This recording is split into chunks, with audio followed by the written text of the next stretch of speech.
It was in the middle of April 2010 and my unit was back in the States from Afghanistan, and we were demobilizing at Camp Shelby.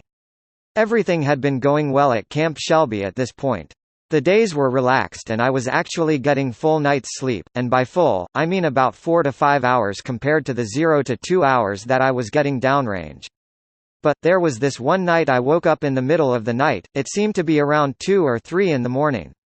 I felt that I was awakened by something other than just my usual insomnia.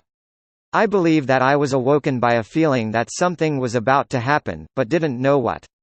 I looked around the barracks and I didn't see anything, but the feeling was still there.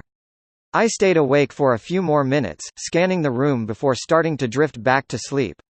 As soon as I fell back to sleep, from out of nowhere I felt this insane amount of pressure on my chest and saw a man with a pale face, black combed-over hair, with Vietnam-era Class A's pushing down on my chest. My first thought was, what the fuck? I was paralyzed, literally. I couldn't feel anything below my waist. I had this tight knot in my throat that kept me from being able to yell out, or say anything. My legs had this numbing feeling and no matter what I tried, I couldn't move them. It took me a second to realize what was happening, and when I did have the realization of what was going on, I freaked the fuck out. All I was able to do was just stare at this man holding me down, making it hard for me to breathe. He finally let off my chest and began what seemed to be violently shaking me by grabbing my shoulders, although I wasn't moving. This shit seemed like it was going on forever already. As he was shaking me, he started yelling something but it was inaudible.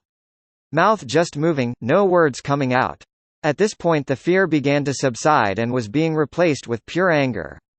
I just looked at him and mouthed the words, "Get off," as he was shaking me. His maniacal demeanor subsided and he stopped to look at me with a look of confusion. I mouthed the words, "Get the fuck off me." I began looking around just to see if anyone else was awake and seeing this shit. But there was no one that I could see anyways. So after mouthing the words, the ghost then stood up, walked to the foot of my bunk, stared at me for a few seconds with his head cocked to the side, still looking confused, turned around and faded through a wall. After a minute, I pushed the blankets off which were completely drenched in sweat. I was trying to figure out what I should do, if anything. The night silence was horrible after that. The sounds inside the barracks were amplified. My guard was up and there was no possibility of any more sleep that night. I've only told my wife of this, but only because she has had her own encounters with spirits. I still think about it now and then. Chalking it up to being fatigue from all the stuff we did before and during the transit home, or maybe it was just a nightmare. A very vivid and realistic nightmare. I just don't know though. I am still not sure if what I went through was real, but I do question it quite a bit. This